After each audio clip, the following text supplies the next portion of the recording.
전 세계에서 비트코인을 가장 많이 가진 회사가 있죠. 미국의 스트레티지라는 회사인데요. 이 회사 한 곳에서만 비트를 81만 8천 개 넘게 보유하고 있고, 근데 이 회사가 비트를 산 평균 가격이 정확히 7만 5천 달러입니다.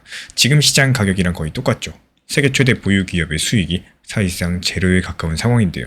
이게 지금 비트코인 시장의 진짜 모습입니다.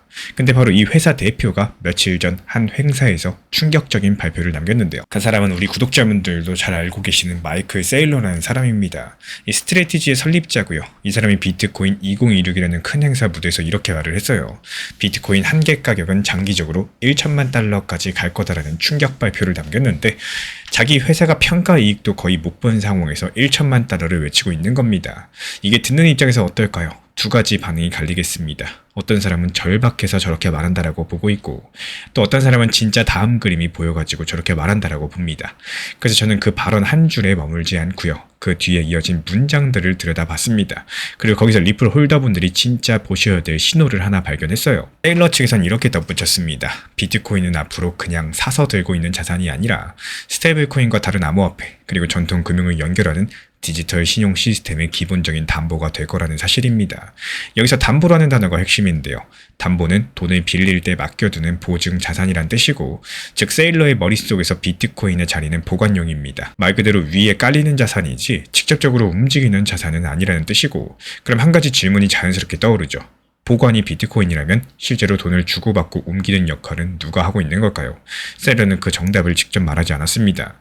하지만 현재 그린 구조 안에서 그 자리는 분명히 비어 있습니다. 그리고 같은 행사에서 또 한 명의 사람이 더 큰 신호를 던졌는데요. 그리고 체코의 중앙은행 총재인 알레시 미을이라는 사람입니다. 이분이 같은 무대에서 이렇게 말을 했죠. 체코 중앙은행이 지금 비트코인을 1% 담은 시험용 자산 묶음을 운영하고 있는 상황이고, 2년 뒤에 그 결과를 공개하겠다라고요.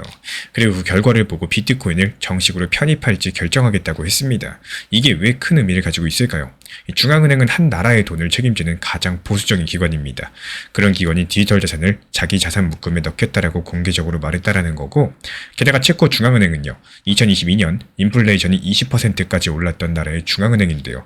그걸 단기간에 2%대로 끌어내린 실력 있는 기관들이에요.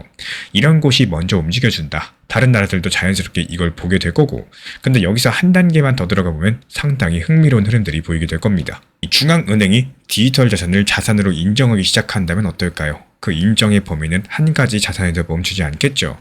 처음에는 비트코인이 들어갈 겁니다. 근데 시간이 지나면 어떨까요? 분산 차원에서 다른 디지털 자산들 검토 대상이 되어줄 거고, 그리고 중앙은행이 가장 깊은 관심을 두는 분야가 바로 국경을 넘어가지고 돈을 보내는 일입니다. 나라와 나라 사이에 돈이 빠르고 싸게 오고 가야지 무역도 결제도 편해지기 때문에, 이런 영역에서 가장 오래 실제 사례를 쌓아온 디지털 자산이 바로 리플 XRP죠.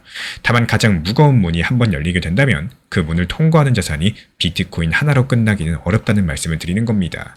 마지막 세 번째 신호가 이 흐름에 결정적인 무게를 더해주게 될 텐데요. 다크포스트라는 온체인 분석가가 공개한 데이터입니다. 온체인이라는 말은 블록체인 위에 기록된 거래 자체를 들여다본다는 뜻인데요. 지난 2주일 동안 이 단기 보유자들이 대량의 비트코인을 거래소로 보내고 있죠. 거래소로 보낸다는 것은 보통 매도하겠다는 신호로 보시면 되겠습니다. 그리고 여기서 숫자가 정말 큽니다. 15일에는 6만 5천 개, 21일에는 5만 4,600개, 24일에는 3만 9천 개의 비트코인이 거래소로 들어갔고요. 단순하게 더한 것만 해도 15만 개가 넘어가는데, 여기서 한 가지 묻고 싶습니다. 그 사람들이 비트코인을 팔아서 받은 돈, 과연 어디로 갔을까요? 가능성은 딱 세 가지입니다.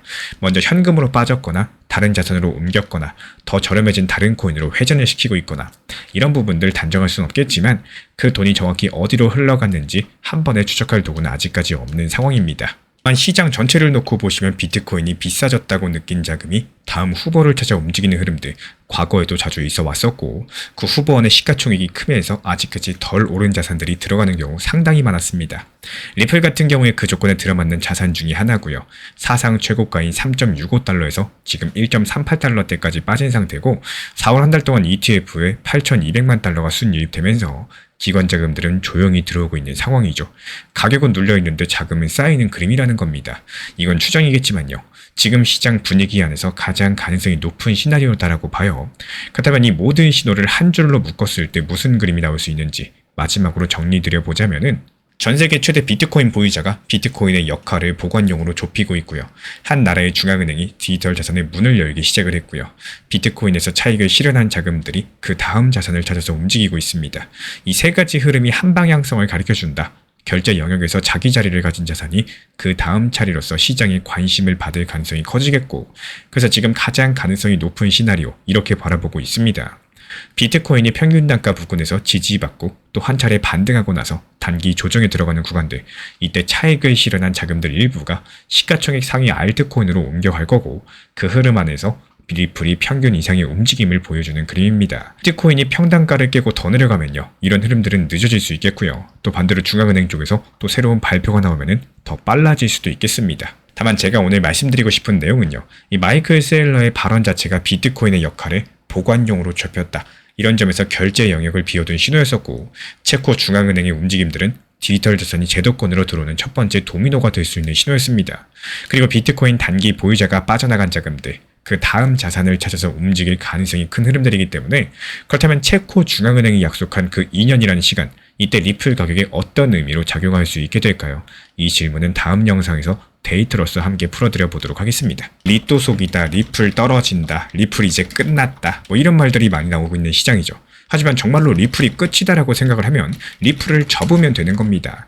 만약에 그게 아니라서 지금 시장에서 리플을 효율적으로 어떤 대응을 할지에 대해서 생각을 해보셔야 되는데, 지금처럼 알트코인 시장에서 알트를 같이 병행해서 알트에서 나온 수익으로서 어떻게 리플의 평균 단가를 낮춰 나갈지, 여기에 대한 현실적인 고민과 대응 전략들을 세워나가셔야 되는 시점이다. 이렇게 말씀을 드리고 싶어요. 리플에 대해서 매일매일 영상 업로드 드리고 있지만요, 지금 같은 시장에서는 알트에 대해서 현실적으로 비중 조절과 원칙 매매에 대해서 안내드리고 있는 이유, 결국에는 같은 리플도요, 지금 같은 하락 시기에서는 얼마나 좋은 대응을 하냐, 여기에 따라 가지고 리플이 단기 반등이 나왔을 때 대응할 수 있는 구간들의 영역 자체가 확연하게 달라지게 될 겁니다. 이 리플이 상승하는 과정에서 저점에 샀다가 고점에 매도 걸어놓고, 그리고 이렇게 기다리는 타점에서 또 다른 비중으로 알트코인에 대한 매매가 들어가고, 여기서 나온 수익으로서 리플에 대해서 다시 재진입하는, 이렇게 평균 단가 관리와 대응 전략, 투트랙 전략을 도움을 드리고 있기 때문에 관련 커뮤니티 입장 원하시는 분들만 현재 보이는 번호로 문자 신청 남겨주시면 되겠습니다. 지난 폭락장에서 XRP 1830원 그리고 1900원서 이렇게 두 차례 분할 매수 들어갔던 물량들, 이번에 2200원 단기 매도하면서 깔끔하게 나왔죠. 추가적인 매수 매도 타점 속보로서 받아보고 싶으신 분들께서는 현재 보이는 번호로 연락 주시거나 댓글창 링크 통해서 신청 주시면 확인되는 대로 입장 드리겠습니다. 요즘 시장 상황을 살펴보면요, 단순하게 가만히 그냥 보유만 하고 있는다고 해서 수익이 나오는 시장은 아닙니다. 현실적으로 봤을 때 대부분의 수익을 잘 보시는 분들 같은 경우는 투트랙 전략을 활용을 하고 계시는데요. 쉽게 한번 생각을 해보시면 메인 비중에 대해서는 중장기적인 관점에 대해서 이 중요한 핵심 내용들, 그리고 중장기적인 타점에 대해서 안내를 도움드리고 있고요. 또 일부 비중에 대해서는 내 매수 단가에 발목을 잡히는 게 아니라 적당한 단기 고점과 단기 저점을 활용해가지고 사고 팔고를 활용을 하는 겁니다. 이전에 리플 시장이 좋을 때 4,850원이라는 단기 고점에서 분할적인 익절이 가능했던 이유도요, 정보방에서 심리적인 고점이었던 상황들, 즉 모든 차트 패턴들이 맞아 떨어졌기 때문에 지금은 단기 고점이다는 판단하에서 매도 타점을 말씀을 드렸었습니다. 그리고 최근에 리플이 오히려 폭락을 했었죠. 이렇다고 해가지고 가만히 손 놓고 그냥 지켜만 보고 있는 게 아니라요, 오히려 최근에 1830원까지 하락했을 때 리플 단기 저점에서 여기서는 추가적으로 하락이 힘들다, 그래서 여기는 매수 타점이 될 것이다, 이 추가 매수를 통해서 단기적인 수익을 보는 게 정말로 중요합니다. 이 기회라는 게 한두 번 오는 게 아니기 때문에 있을 때 잡아야지 그게 기회가 되는 거고, 못 잡으면 기회가 되지 않겠죠. 그리고 나서 어땠습니까? 또 귀신같이 반등을 줬었죠. 이 저점 찍고 반등할 때 또 지켜만 보시는 게 아니라 여기서 또 대응이라는 것들을 해주셔야 됩니다. 단기 고점권 2250원 정도가 될 것이다,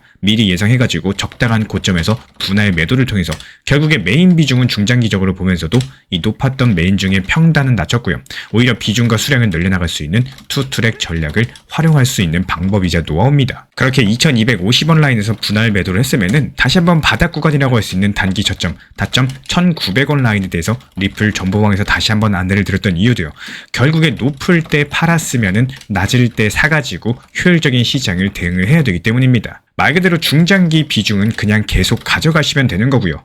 다만 이거를 단순하게 지켜만 볼 수가 없기 때문에 이 투트랙 전략을 사용해가지고 단타 비중에 대해서 저점에 매수해서 단기 고점에 매도하고, 여기서 난 수익에 대해서 절반 정도는 중장기 포트폴리오로 옮기고요. 또 나머지 절반 수익에 대해서는 내가 개인적으로 활용을 하거나 아니면 추가적인 단기 포트폴리오에다가 추가적인 입금을 통해 가지고 수익금으로서 또 굴려갈 수도 있겠죠. 결국에 이 리플 XRP라는 코인이요, 단순하게 좋아하는 거 그리고 리플을 잘 활용하는 거, 이 두 가지는 천지 차이 별개일 수밖에 없습니다. 혼자서 잘 하시는 분들은 계속 그 방법대로 활용하시면 되는 거고, 하시다가 막히는 분들 아니면 처음이라서 잘 모르는 분들, 여태까지 해왔던 방법대로 해봤는데 수익이 잘 안 났던 분들, 또는 내가 낸 수익에 대해서 만족하지 못하는 분들 같은 경우는 단순하게 저희 채널에서 운영 중에 있는 정보방 입장하셔도 좋습니다. 반드시 여기에서는 필요로 하시고, 또 리플에 대한 대응과 브리핑, 속보 같은 것들, 업비트 현물 매매로서 받아보고 싶으신 분들, 이런 분들께서만 신청 주시면은 입장 안내 도움 드리도록 하겠습니다. 제가 안내해드리고 있는 코인 신사 채널 멤버십 전용방에 대해서 짧게 설명드려 보도록 하겠습니다.